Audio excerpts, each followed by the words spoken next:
كي ندعو إلى الله لننشر الخير في الكون الذي حار ونرسل العطر من روض الهدى السامي. راستہ کوئی نہیں سوائے اس کے کہ یہ لوگ توبہ کریں. اگر یہ توبہ نہیں کرتے تو اللہ تعالیٰ کا غیبی نظام ہمارے خلاف چلتا رہے گا. چنگیز خان کے قاصد پر ظلم کیا. علاء الدین خارزم کے گورنر، اس کا نام تھا انیل جٹ، اس نے ان کو لوٹ لیا، مال بھی لوٹ لیا، بندے بھی قیدی کر لی. تو چنگیز خان نے علاء الدین کے پاس وفد بھیجا کہ یہ تیرے گورنر نے ظلم کیا ہے، یہ ہمیں اس کا تلافی کرو. تو اس بے وقوف نے ایک قدم اور آگے بڑھایا، اس نے پورے وفد کو ہی قتل کروا دیا. ایک آدمی کو چھوڑا، اس کی آدھی داڑھی کاٹ دی، آدھی مونچھیں کاٹ دی، آدھی بھویں کاٹ دی، کہا جاؤ چنگیز کو میرا یہ جواب دے دو.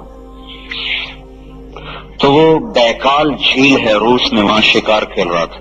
جب یہ آدمی پہنچا تو اس نے کہا کہ یہ میرے ساتھ ہوا ہے. تو ایک ٹیلے پر چڑھ گیا اور کہنے لگا کہ اے مسلمانوں کا خدا، مجھ پہ ظلم ہوا ہے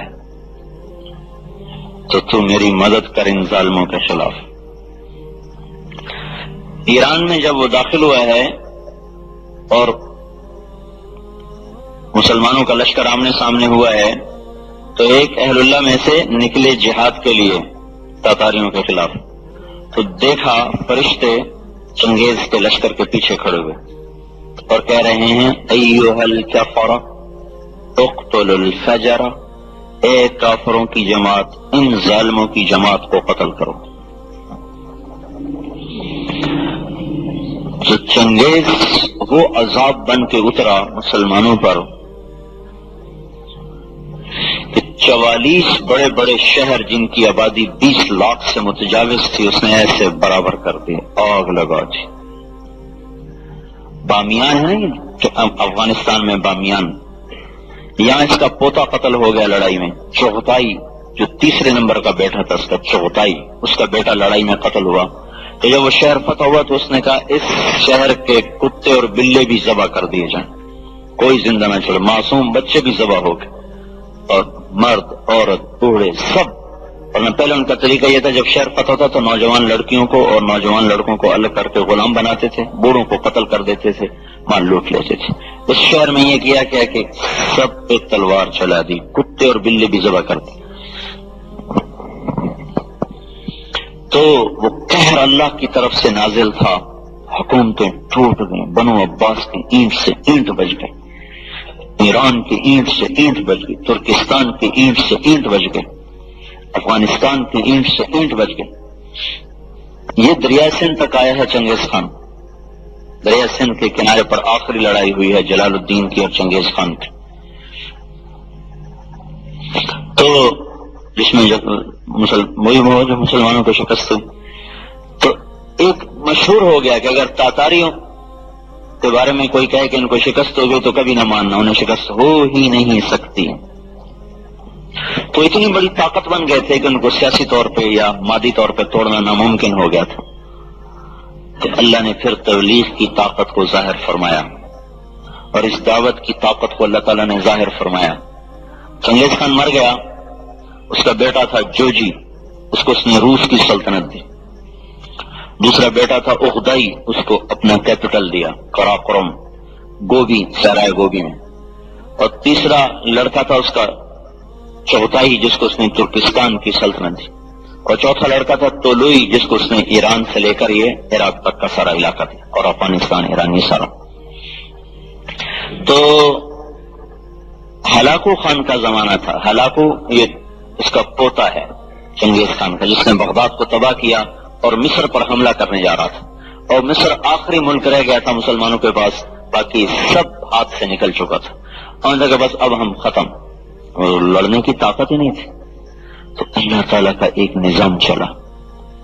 کچھ لوگوں نے اور ایک اس میں کتاب میں یہ بھی تھا کہ رکن الدین بیبرس جو مصر کا بادشاہ تھا، اس نے کچھ علماء کو تاجروں کے بھیس میں بھیج دیا تاتاریوں میں کہ جاؤ ان کو دعوت دو، تبلیغ کرو، کوئی مسلمان ان میں ہو جائے اور ہمیں کوئی طاقت نہیں ان سے ٹکر لینے کی. تو بڑا بیٹا جو جوجی تھا اس کا پڑپوتا تھا برکا خان، اباقہ اور اس کا بیٹا برکا پوتا، وہ اس وقت میں روس کا حکمران تھا۔ تو یہ ترکستانی تاجر جو سودا بیچتے ساتھ تبلیغ کرتے، سودا بیچتے ساتھ تبلیغ کرتے، تو تاتاری خال خال مسلمان ہونے لگے۔ ان میں ایک وزیر تھا یا بڑا آدمی تھا برکا خان کا ہم نشین، وہ مسلمان ہو گیا۔ اس نے برکا خان کو اسلام کی باتیں بتائیں، یہ اچھا یہ باتیں تمہیں کس نے بتائیں؟ اور یہ جو مسلمان تاجر آتے ہیں کب آئے تو مجھے بتانا۔ تو قافلہ آیا، اس کو لے کر گیا کہ تمہارا اسلام کیا ہے؟ قرآن سنایا تو مسلمان ہو گیا۔ اس کے اسلام پر پوری جو روسی شاخ تھی ایک دن میں ساری کی ساری مسلمان ہو گئے۔ تو وہ سارے مسلمان ہو گئے۔ ادھر ہلاکو خان نے چڑھائی کی مصر پر، آخر اور پیغام بھیجا کہ دیواریں گرا دو، دروازے کھول دو، زمین پہ دو خاقان نہیں رہ سکتے، اگر یہ سب کچھ کرو گے تو تمہاری جان بخشی ہو جائے گی، ورنہ نیل تمہارے خون سے سرخ کر دیا جائے گا۔ تو ادھر وہ لشکر لے کے نکلا، ادھر اللہ نے ان کو ہدایت دے دی۔ تو جب اسے پتہ چلا تو وہ آ رہا ہے بیبرس کو، تو اس نے فوراً برکا خان کو خط لکھا۔ تو برکا نے اسی وقت اسے پیغام بھیجا کہ اب مصر پہ حملہ سے پہلے تمہیں مجھ سے نمٹنا پڑے۔ وہ حیران ہو گیا، کہا تجھ سے کیوں؟ تم نے قانون نہیں پڑھا چنگیز خان کا کہ کبھی دو تاتاری آپس میں مت لڑیں؟ تو برکا خان نے پیغام بھیجا، وہ بھی کافر تھا، تو بھی کافر ہے، میں مسلمان ہوں، اب میرا تمہارا کوئی رشتہ نہیں، اب تم نے مصر پہ حملہ کیا تو مجھ سے پہلے ٹکر لینی ہوگی۔ تو وہ نکل پڑا۔ تو جب وہ نہیں باز آئے تو برکا خان اپنے لشکروں کو لے کے نکلا اور ہلاکو سے بھڑ گیا۔ 50 برس کے بعد پہلی دفعہ تاتاری تلواریں آپس میں ٹکرائیں، اور اس کے پیچھے کام کیا تھا؟ چند تبلیغ والوں کا۔ بغیر طاقت کے انقلاب آ گیا۔ انہوں نے کہا تھا تمہارے پاس حکومت یعنی تو انقلاب کہاں سے لاؤ گے؟ انقلاب، دیکھو انقلاب کے لفظ پہ غور کریں۔ انقلاب ہے قلب سے، قلب دل کا پلٹ جانا، یہ ہے اصل معنی انقلاب کا۔ پھر اس کو مجازی طور پہ استعمال کرتے ہیں، تختہ الٹ دیا، حکومت لے لی، سیاست پہ آ گئے، اس کو انقلاب۔ حقیقی انقلاب ہے دل کا بدل جانا، دل کا یوں ہو جانا، یہ اصل انقلاب ہے۔ جب دل اللہ کی طرف پھر جاتا ہے تو خود بخود انقلاب آ جاتا ہے۔ اور جب دعوت چلتی ہے اور تبلیغ کا کام چلتا ہے تو اس طرح اللہ تعالیٰ دلوں کی زمین کو نرم کرتا ہے۔ تو بغیر کسی طاقت کے اللہ تعالیٰ نے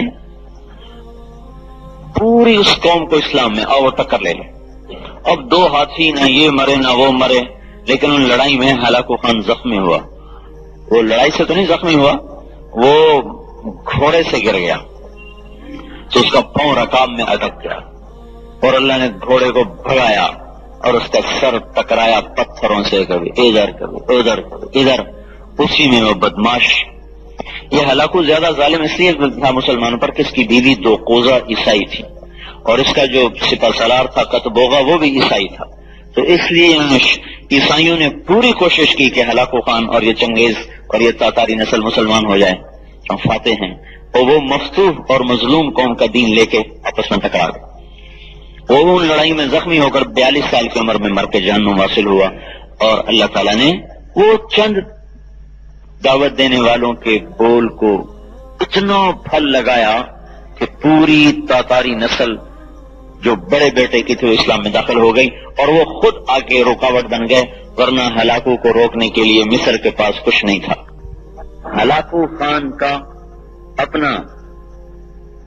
اپنا تیمور تغلق اس کی نسل میں، وہ جلال الدین رحمت اللہ علیہ تھے، رشید الدین والد، انہوں نے اس کو دعوت دی۔ وہ کہنے لگا ابھی تو میں ولی عہد ہوں، جب بادشاہ بنوں تو آ جانا۔ ہاں، یہ چغتائی کا تھا، چغتائی نسل میں تھا۔ تو جب وہ مرنے لگے تو ابھی وہ بادشاہ نہیں بنا تھا، تو انہوں نے کہا بیٹا میں تو دنیا سے جا رہا ہوں، تو میرا جب تیمور تغلق بنے نا بادشاہ تو اس کو میرا پیغام پہنچانا۔ تو یہ جب تیمور تغلق بادشاہ بنا تو یہ وہاں سے چلے. اس کا کیپٹل تھا یہ منگولیا کے قریب کہیں یہاں. وہاں اس نے پہنچنے کی کوشش کی, کوئی راستہ نہیں ملا, تو ایک رات اس نے اس کے محل کے قریب فجر سے پہلے اذان دی, زور سے اذان جو دی تو وہ بادشاہ کی آنکھ کھلی. انہوں نے کہا یہ کیا نغمہ ہے, کون اتنے زور زور سے شور مچا رہا ہے, پکڑ کے لاؤ. پکڑ کے لائے تو وہ درویش.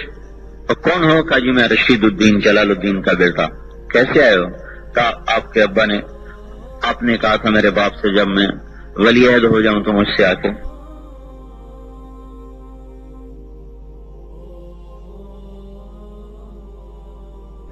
پکڑ کے لائے تو وہ درویش. اور کون ہو؟ کہا جی میں رشید الدین جلال الدین کا بیٹا. کیسے آئے ہو؟ کہا آپ کے ابا نے, آپ نے کہا تھا میرے باپ سے جب میں ولی عہد ہو جاؤں تو مجھ سے آ کے مل لینا. کہا ہاں ہاں بتاؤ اسلام کیا ہے.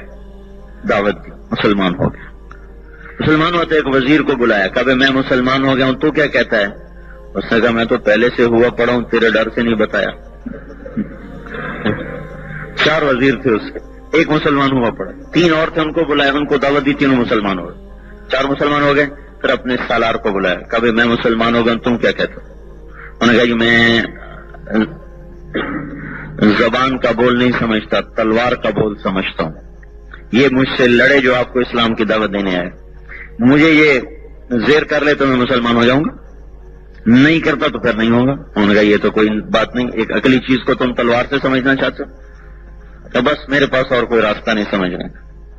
تو رشید الدین رحمۃ اللہ علیہ کہنے لگے جی میں لڑوں گا اس سے. اور کہا بھائی مارا جائے گا, یہ تو جن ہے, ساری زندگی لڑائیوں میں گزری, تو کون لڑے گا اس سے؟ کہا نہیں کہ میں لڑوں گا اس سے.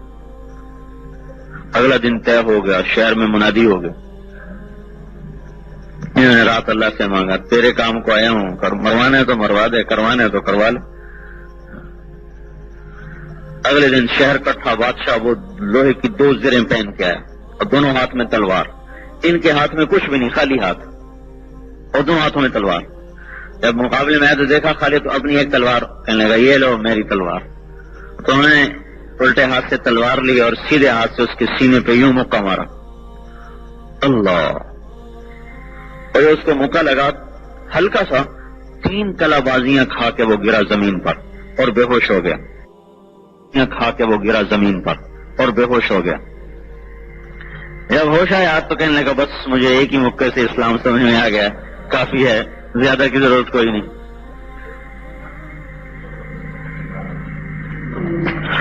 تو اس بادشاہ کے ہاتھ پر 10 لاکھ تاتاری مسلمان ہوئے. منگولیا میں اس کی قبر اب بھی موجود ہے, اس کی قبر کے اوپر اب بھی یہ سارا لکھا ہوا ہے کہ بادشاہ شاہ تاتار, جس کے ہاتھ پر 10 لاکھ تاتاری مسلمان ہوئے. تو وہ چند لوگ کتنا بڑا احسان کر گئے مسلمان امت پر, جو تبلیغ کرتے تھے. اگر وہ تاتاری مسلمان نہ ہوتے تو دنیا کی کوئی طاقت ان کو زیر نہیں کر سکتی تھی. وہ 3 دن بغیر کھائے پیے گھوڑے کی پشت پہ دوڑتے چلے جائیں. زیادہ پیاس لگتی تھی تو ایسے گھوڑے کی پشت میں خنجر مارتے تھے, اس میں سے خون نکلا وہ پی لیا, یہ ان کا پانی تھا. ایسی قوم سے کون ٹکر لے سکتا تھا؟ اللہ نے انہی کو مسلمان کر دیا. اور اب تاتارستان میں ایک بھی کافر نہیں, سارے تاتاری آج بھی مسلمان ہیں. روس میں جو رہتا تھا تاتارستان. تو وہ ہم گہرائی کو سمجھیں, اب کو بڑا عظیم و شان کام دیا ہے. آپ اپنے گزار کے تو ہر کوئی چلا ہی جائے گا, کیوں نہ اس طرح گزرے کہ بعد میں آنے والی نسلوں کے لیے پر بھی ہم احسان کر کے جائیں, اور ہمارے لیے نامہ اعمال کھلا رہے, مرنے کے بعد بھی ہمارے لیے ثواب کے سلسلے چلتے رہیں. اس میں اپنے ایمان کی بھی حفاظت ہے, باہر کی فضا تو دیکھ. تو اس لیے بھائی گزارش یہ ہے کہ آپ خود اپنی طور پر مسجد میں نماز پڑھنے, لیکن ختم نبوت سے مناسبت ہے تو یہ سوچیں کہ اور کتنے ہیں جن کو مسجد میں لانا ہے. اپنی گلی میں سوچیں کتنے لوگ ہیں جو مسجد میں آتے ہیں, کتنے نہیں آتے. جو نہیں آتے ان کو سلام کرنا. اپنی گلی میں آپ دیکھیں, اپنے گھر میں دیکھیں, میرے گھر میں کتنے نماز پڑھتے ہیں, کتنے نہیں پڑھتے, میں ان کو کیسے نماز پلاؤں. میری گلی میں کتنے ہیں جو نماز نہیں پڑھتے. یہ پہلے اور بعد نہیں کہ پہلے گھر والے پھر بعد میں, سب ایک ہی وقت میں اپنے گھر والوں پر بھی ہو ساتھ والوں پر بھی ہو، برابر والوں پر بھی ہو، یہی سنت ہے۔ جیسے ہمارے ہیں نا ایک غلط بات کہ پہلے اپنے گھر والوں کو سمجھاؤ پھر اوروں کو سمجھاؤ، گھر والوں کو بھی سمجھاؤ، پہلے لفظ نہیں، گھر والوں کو بھی اوروں کو بھی۔ اسے کہ اگر یہ بات ہوتی تو پھر جب تک بنو ہاشم مسلمان نہ ہوتے تو آپ کسی کو تبلیغ نہ کرتے، اور بنو ہاشم میں صرف 2 آدمی مسلمان ہوئے مکی زندگی میں، ایک حضرت علی، ایک حضرت عباس، اور ایک حضرت عقیل یا حضرت جعفر رضی اللہ، 4 جو معروف آدمی۔ بنو ہاشم آپ کا خاندان، قبیلہ نہیں خاندان، آپ کے خاندان کے مسلمان چچا میں حمزہ اور عباس 2 آدمی، 2 چچا، باقی کوئی مسلمان نہیں ہوا، اور آگے ان کی اولادوں میں علی، عقیل اور جعفر رضی اللہ تعالیٰ عنہ، باقی کوئی مسلمان نہیں ہوا۔ تو اگر یہ ہوتا نا پہلے گھر والوں کو تبلیغ کرو، پھر پڑوسیوں کو کرو، پھر محلے کو کرو، پھر شہر کو کرو، پھر ملک کو کرو، پھر جہان کو کرو، تو پھر آپ ساری زندگی مکے میں ہی رہتے، مدینے نہیں جاتے۔ مدینے میں کل 250 آدمی مکے میں مسلمان ہوئے اور مکہ چھوڑ کے مدینے چلے گئے۔ پھر دوسری بات کیا تھی؟ پھر خاندان ہے، پھر قبیلہ، تو پھر آپ قریش کو محنت پر دعوت دیتے، جب تک قریشی مسلمان نہ ہوتے آپ کسی اور کو دعوت نہ دیتے، یہ بات بھی نہیں ہے، کیونکہ ہدایت اللہ کے ہاتھ میں ہے، کیا پتا کس کو اللہ دے دے، لہذا سب پہ محنت کرو۔ خدا نہ خاص تو اولاد کے مقدر میں نہیں، پڑوسی کی اولاد کے مقدر میں ہے، اس کو نہ ملے تو اس کو تو مل جائے۔ پھر تو نوح علیہ السلام تبلیغ کر ہی نہیں سکتے تھے، ان کے بیٹے تو آخر تک مسلمان نہیں ہوا، تو کہتے میں کیسے اوروں کو بات کروں، میرا تو بیٹا ہی مسلمان نہیں۔ اپنی بیوی مسلمان نہیں ہوئی تو کیا کہتے میری بیوی مسلمان نہیں، پہلے اسے مسلمان کروں پھر اوروں کو کروں، کیونکہ کسی کو ٹھیک کرنا ہمارے ذمے نہیں، ہاں ٹھیک کرنے کی محنت کرنا ہمارے ذمے۔ جیسے ڈاکٹر کسی کو ٹھیک نہیں کر سکتا، ٹھیک کرنے کی محنت اس کے ذمے ہے، شفا نہیں دے سکتا، شفا تک پہنچانے کی محنت اس کے ذمے ہے، دوائی دے، نسخہ دے، پھر بدلے، پرہیز بتائے، علاج بتائے، آپریشن کرے، لیکن شفا وہ اوپر سے آئے گی۔ تو ہمارے ذمہ ہے کہ ہم اپنے محلے پر، گھر پر، اولاد پر، پڑوسیوں پر محنت کریں۔ پتہ نہیں کس کو اللہ پہلے ہدایت دے دے۔ وہ بلال کی سنو، حضرت بلال کہا کرتے تھے یا اللہ تیرا شکر ہے تو نے ہدایت اپنے ہاتھ میں رکھی، اگر ہوتی تیرے نبی کے ہاتھ میں پہلے بنو ہاشم کو دیتا پھر قریش کو دیتا، پتہ نہیں بلال کا نمبر آتا کہ نہ آتا۔ پہلے بنو ہاشم لیتے، پھر قریش لیتے، پھر مکے والے لیتے، پھر عرب لیتے، پھر پتہ نہیں بلال کا نمبر آتا کہ نہ آتا۔ میرے مولا تیرا کرم ہے تو نے اپنے ہی ہاتھ میں رکھی، جسے چاہا دے دیا۔ وحشی کے آپ نے قتل کا حکم دیا، جہاں ملے قتل کر دو، اور کلمہ پڑھ کے مسجد میں آ گیا۔ اور عبداللہ بن ابی سرح انہوں نے یہ پہلے اسلام لائے پھر مرتد ہو گئے، پہلے اسلام لائے پھر مرتد ہو گئے، اور آپ کی شان میں بڑی گستاخی تھی، تو آپ نے اعلان کیا مکے میں جہاں ملے قتل کر دیا جائے۔ وہ تھے حضرت عثمان کے خالہ زاد بھائی، ان کے پاس آئے، خدا کے واسطے میری محنت کرو، میں توبہ کرتا ہوں۔ اب جو آئے انہوں نے کہا یا رسول اللہ یہ عبداللہ آیا ہے تائب ہو کر، آپ اس کی بیعت فرما لیں، تو آپ خاموش رہے۔ پھر کہا تو آپ نے بیعت فرما لیا، لیکن ساتھ ہی کہا تم میں کوئی نہیں تھا جو اس کی گردن اڑا دیتا۔ تو انہوں نے کہا یا رسول اللہ آپ نے اشارہ ہی نہیں کیا، تو آپ نے فرمایا نبی کے لیے حلال نہیں کہ وہ اس کی آنکھ خیانت کرے، لیکن جب تم دیکھ رہے تھے کہ میں اس کی بیعت نہیں لے رہا تو تم آ جاتے، صفایا کر دیتے، لیکن وہ جو اندر سے تائب ہو گئے تھے تو اللہ نے اس پر وہ کس مقام پہ پہنچے، شمالی افریقہ کے پہلے فاتح وہ ہیں عبداللہ بن ابی سرح۔